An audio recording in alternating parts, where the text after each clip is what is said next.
स्वागत है आप सभी विद्यार्थियों का हिंदी की पाठशाला के इस नए YouTube चैनल में।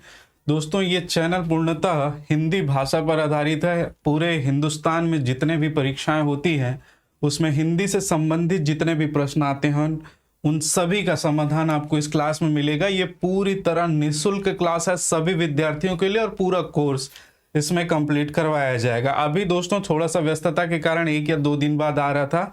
हम लोग इसको अल्टरनेट डे में ही आपको पूरी क्लासेस उपलब्ध कराई जाएगी। आप अपना प्रेम और स्नेह बनाए रखिएगा। तो चलिए चलते हैं। आज आपने थंबनेल देखा होगा, हमारा जो स्वरों का वर्गीकरण चल रहा था दोस्तों, आज उसका सेकेंड पार्ट है। स्वर्गों के वर्गीकरण में आज 2-3 आधारों पर चर्चा करेंगे। ठीक है, तो चलिए सबसे पहले प्रारंभ करते हैं स्वरों के वर्गीकरण में। तीसरा 2 आधार पढ़ लिए थे हम लोग। पहला पढ़े थे उत्पत्ति के आधार पर, ठीक है। 3 पढ़े थे ह्रस्व स्वर, दीर्घ स्वर, संयुक्त स्वर और मूलतः 2 मूल स्वर, और हम जो पढ़े थे वो है संध्या स्वर, संधि के जो स्वर हैं उनके लिए। ठीक। दूसरा था दोस्तों मात्रा के आधार पर, उच्चारण समय के आधार पर। आज तीसरा देखेंगे ओष्ठ आकृति के आधार पर। किसके आधार पर? ओष्ठ आकृति के आधार पर। ओष्ठ आकृति के आधार पर।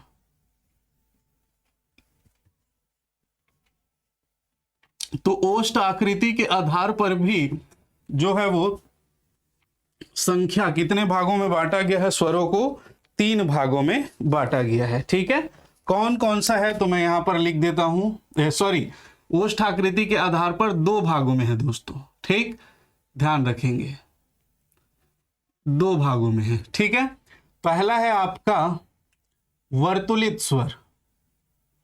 वर्तुलित स्वर। और दूसरा इसी को कहते हैं दोस्तों वृत्ताकार स्वर। वृत्ताकार स्वर। ठीक है, एक वर्तुलित स्वर, एक वृत्ताकार स्वर। दूसरा, अब ये वर्तुलित है तो इसका अपोजिट अवर्तुलित। अवर्तुलित स्वर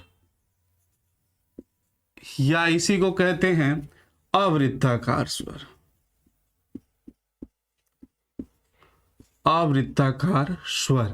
अब ये दोनों क्या है दोस्तों? तो दोनों थोड़ा सा आप समझिएगा। देखिए, ओष्ठ की आकृति, ओष्ठ मतलब होंठ की आकृति के आधार पर।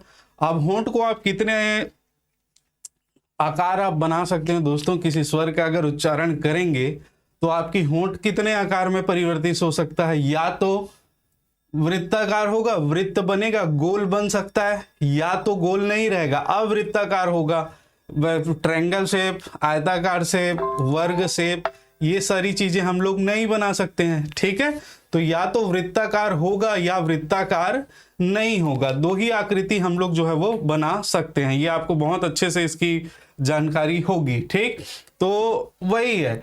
क्या इसकी परिभाषा क्या हो जाएगी? जिन वर्णों के उच्चारण में होंठों की आकृति वृत्ताकार हो जाए, वृत्ताकार स्वर है।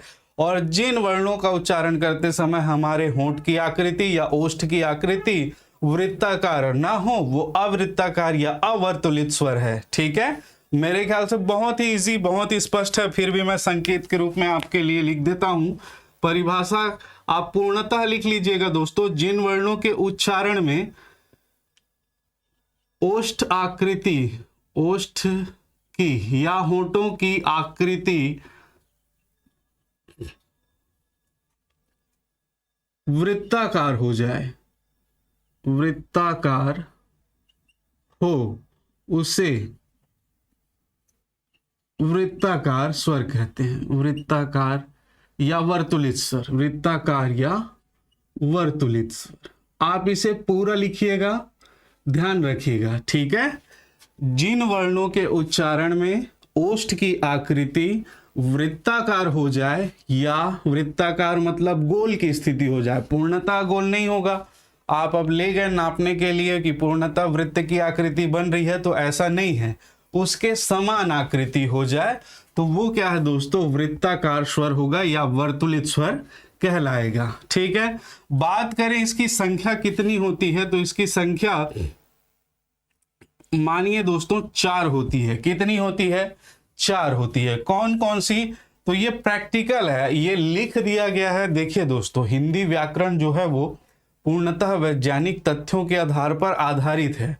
आप व्याकरण मतलब 99% इसमें जो भाषा के लिए जो वर्ण और शब्द और वाक्य की स्थिति होती है वो वैज्ञानिक दृष्टि से पूर्णतः सिद्ध की हुई है। ठीक है, ऐसा नहीं है कि यहाँ पर लिख दिए कि इतना है तो ये कैसे होता है, ये भी आपको पूर्ण रूप से इसमें जानने को मिलेगा। जैसे यदि वृत्ताकार स्वर की बात करें तो आप वर्णों का उच्चारण करके देखिए पूरा आ से लेकर औ तक, तो आपको समझ में आ जाएगा कि कौन कौन से वर्णों का उच्चारण करने पर जो है वो होंठ की आकृति गोल हो रही है। जैसे मैं वृत्ताकार स्वर की बात करूं तो ऊ करेंगे तो होंठ गोल बनता है, ऊ दीर्घ ऊ। ठीक है, उसके बाद ओ औ। तो ये चार जो है दोस्तों वो वृत्ताकार स्वर के अंतर्गत आते हैं। ठीक है, कौन कौन सा? पहला है ह्रस्व ऊ, दूसरा है दीर्घ ऊ, तीसरा है ओ और चौथा है औ। तो ये चार जो है वो किसके अंतर्गत आते हैं?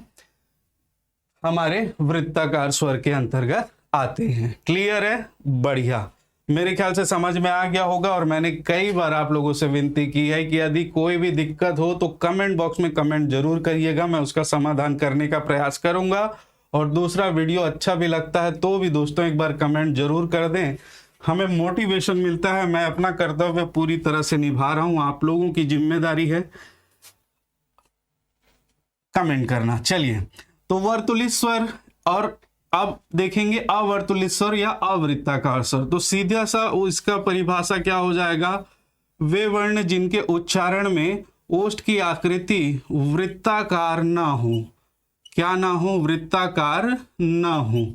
ठीक है, आप पूरी परिभाषा लिखिएगा, मैं यहां पर लिख दिया हूं। वे स्वरवर्ण जिनका उच्चारण करने पर ओष्ठ की आकृति वृत्ताकार न हो, वे क्या कहलाते हैं दोस्तों? अवर्तुलित स्वर या अवृत्ताकार स्वर कहलाते हैं। ठीक है, अब इसमें इसकी संख्या कितनी हो जाएगी? तो टोटल स्वर है हमारे पास 11 और 11 में 4 यहां पर आ गया, तो हमारे पास अब बच रहा है दोस्तों 7। लेकिन 7 आपको आंसर अभी नहीं लेना है, क्योंकि दोस्तों एक याद रखिएगा, आ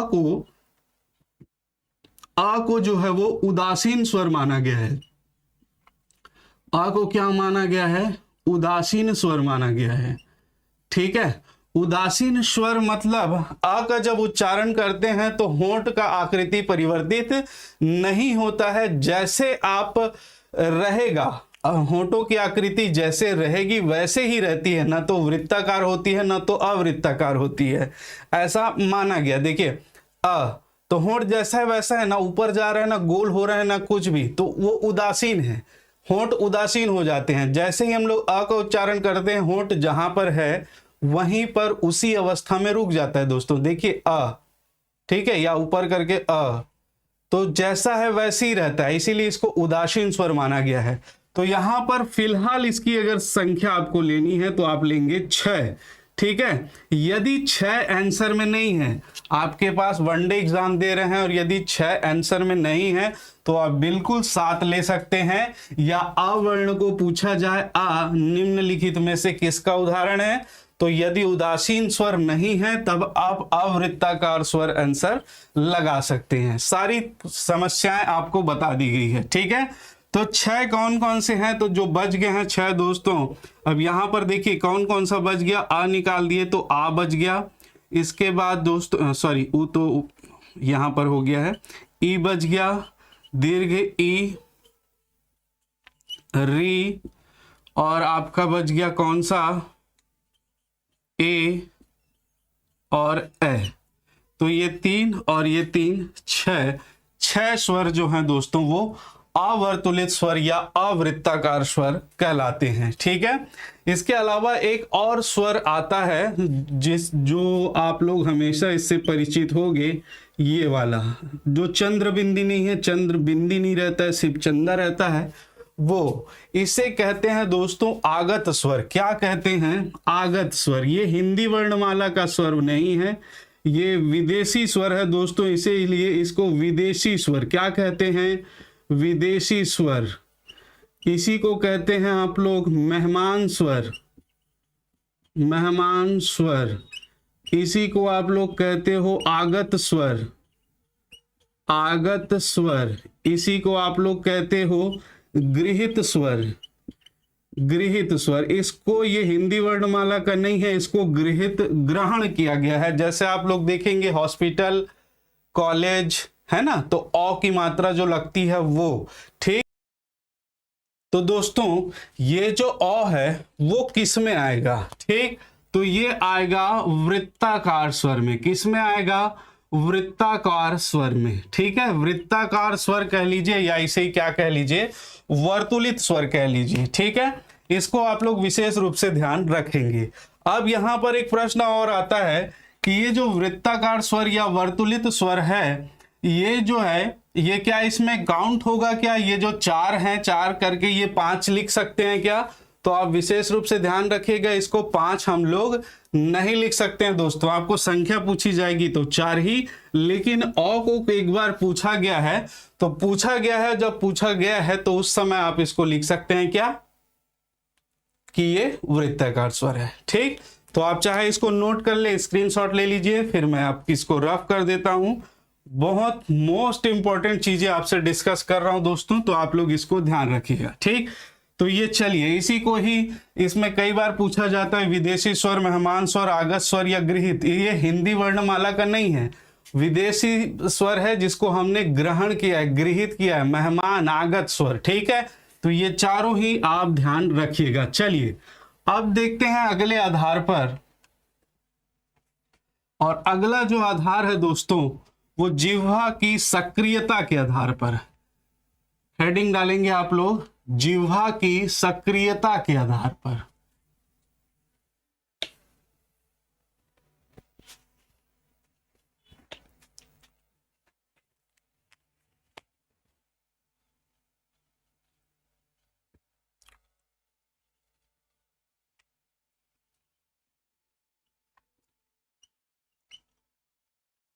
जिह्वा की सक्रियता के आधार पर। अब देखिए दोस्तों, जिह्वा की सक्रियता के आधार पर, जिह्वा, हमारा जीभ जो है वो कहीं ना कहीं, देखिए एक बहुत अच्छी बात बता रहा हूं, आप वर्णों का उच्चारण जब हम पढ़ते हैं तो दोस्तों कंठ पढ़ते हैं, तालु पढ़ते हैं, ठीक है, ओष्ठ पढ़ते हैं, और आपका मूर्धा, दंत, ये सब, लेकिन जिह्वा का स्थान, जिग्र कहीं भी नहीं आता। लेकिन आप देखेंगे अगर वर्णों का उच्चारण में देखें तो जिह्वा का विशेष योगदान रहता है, ठीक है। जिह्वा के बिना हर वर्ण बोला जाना संभव नहीं है, ठीक। तो जिह्वा की सक्रियता, जब हम लोग वर्णों का उच्चारण करते हैं तो हमारे जीभ का कोई ना कोई भाग जो है वो सक्रिय रहता है। उसी आधार पर ही इसे दोस्तों कितने भागों में बांटा गया है? 3 भागों में बांटा गया है। कितने भागों में?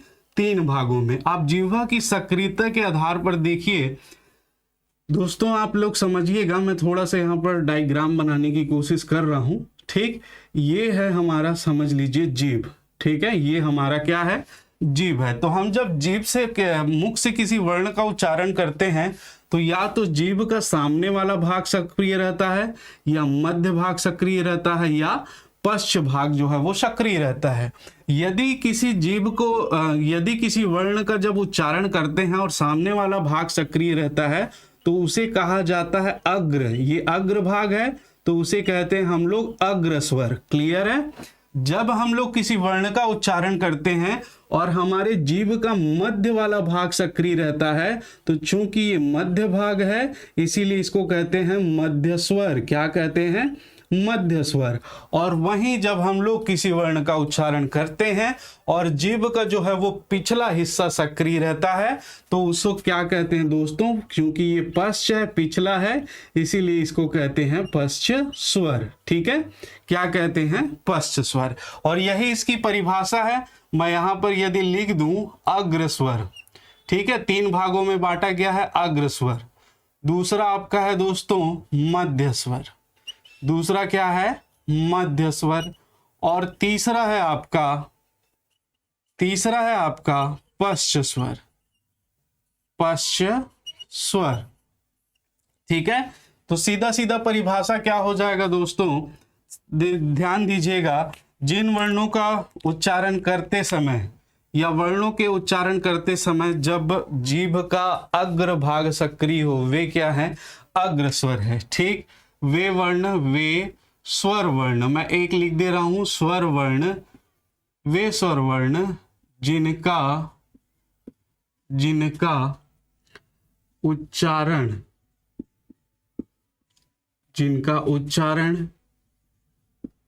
करते समय जिह्वा का अग्रभाग सक्रिय हो, जिह्वा का अग्रभाग सक्रिय हो, जिह्वा का अग्रभाग सक्रिय हो, उसे क्या कहते हैं? उसे अग्रस्वर कहते हैं। ठीक है, अग्रस्वर। ठीक, जिह्वा का आगे वाला भाग सक्रिय है, अग्रभाग सक्रिय है, उसे क्या कहेंगे? अग्रस्वर कहेंगे दोस्तों। ठीक है, अब अग्रस्वर कितने हैं, इनकी संख्या कितनी है, इसके संबंध में तो आप खुद ही उच्चारण करके देखिए। जैसे हम लोग उच्चारण करते हैं ई, ठीक है, आगे वाला स्वर। अब यहां आपको याद, देखिए उच्चारण एक बहुत अच्छा तरीका है।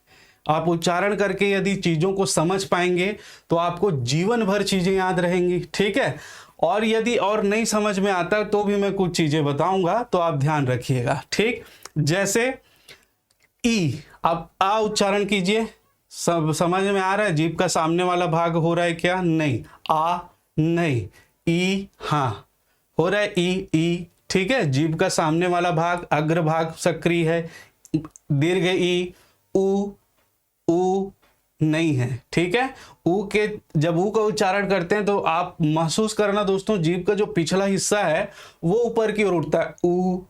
आप बारीकी से इन चीजों को समझेंगे तो सारा तथ्य आपको समझ में आ जाएगा। ठीक है, जैसे ए उच्चारण करेंगे तो ए, जीभ का फ्रंट भाग सक्रिय है, री उच्चारण कीजिए। ठीक, तो इस प्रकार से आप उच्चारण करके देखिएगा। मैं यहां पर तो आपको सारी चीजें बता रहा हूं, फिर आप उच्चारण करके भी देखिए। ठीक, इसकी संख्या कितनी होती है? तो इसकी संख्या 5 होती है। कितनी? 5। कौन कौन सा? तो ये ह्रस्व ई, दीर्घ ई और री, इसके अलावा ए और ए, ये 5 जो होते हैं दोस्तों वे अग्रस्वर हैं। क्या हैं? अग्रस्वर हैं। ठीक है, ध्यान रखिएगा, ये 5 आप उच्चारण करके देख लीजिए।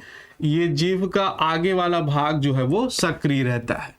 मध्य स्वर दोस्तों, परिभाषा आप यहीं से बना लीजिएगा, क्या कि वे स्वर वर्ण जिनका उच्चारण करते समय जिह्वा का मध्य भाग, ये वाला भाग जब सक्रिय रहता है, मध्य भाग सक्रिय हो। ठीक है, जिह्वा का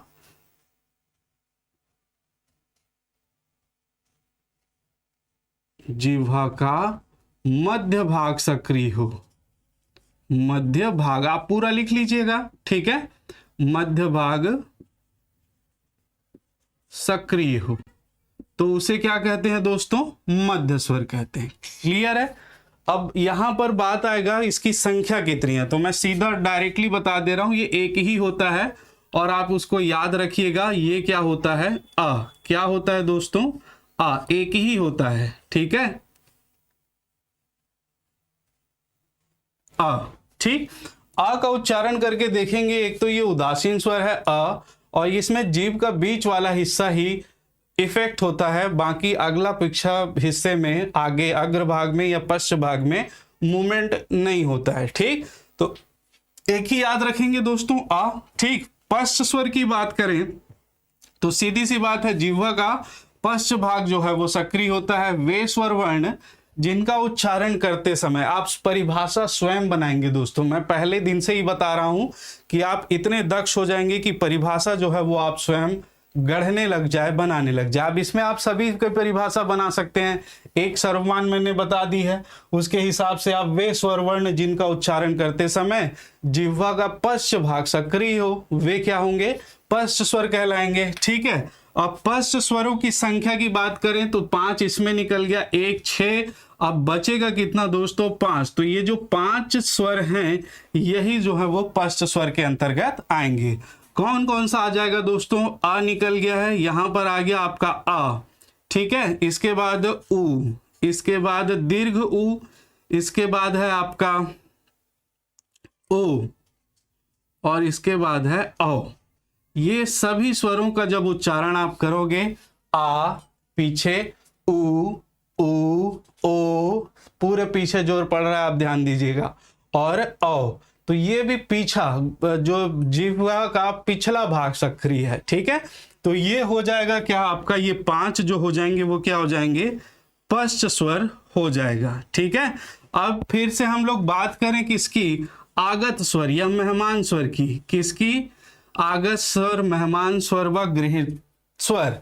अब यहां पर याद रखिएगा दोस्तों, हिंदी वर्णमाला में एक जो है वो गृहीत स्वर है और 5 जो है वो गृहीत व्यंजन है, जिसकी चर्चा मैंने पहले की थी, लेकिन इसके बाद व्यंजन पर चर्चा करेंगे तो उसको भी मैं आपको क्लियर बताऊंगा, ठीक। तो यहां पर ध्यान दीजिएगा, ये अ जो है वो भी किसके अंतर्गत शामिल होगा, पश्च स्वर के अंतर्गत शामिल होगा यदि पूछा जाता है तो। लेकिन यदि संख्या की बात की जाए तो इसकी भी संख्या कितनी हो जाएगी दोस्तों, केवल 5 ही होगी, ठीक है। कितनी हो जाएगी, केवल 5 होगी, ठीक। तो दोस्तों ये था 2 आधारों पर जो वर्गीकरण की हम लोगों ने चर्चा की, आप इसको नोट डाउन कर लीजिएगा, ठीक है। तो ये 2-2 करके हम लोग करते जाएंगे, बहुत अच्छे से आपको सारी चीजें क्लियर होती जाएगी। आप बस तन मन धन लगाकर आप पढ़ाई कीजिए दोस्तों, और भगवान गणेश आपकी हर मनोकामना पूर्ण करेगी। इस बार आप जरूर सफलता को प्राप्त करें, ऐसी मेरी मनोकामना है। और आप, एक मेरा रिक्वेस्ट है, मेरा जो इतना प्रयास है दोस्तों उसको सफल आप ही बना सकते हैं। अगर वीडियो पसंद आता है तो प्लीज कमेंट करेंगे और शेयर कर देंगे अपने दोस्तों के बीच, ताकि सभी लोगों को इस निःशुल्क जो सेशन है इसका लाभ मिल सके, ठीक है। और बिल्कुल एक भी प्रश्न आपका मैं छूटने नहीं दूंगा, इतना मैं आपको भरोसा दिलवाता हूं। आप अपना प्रेम और स्नेह बनाए रखिएगा और कमेंट जरूर करिएगा। जय हिंद, जय भारत दोस्तों।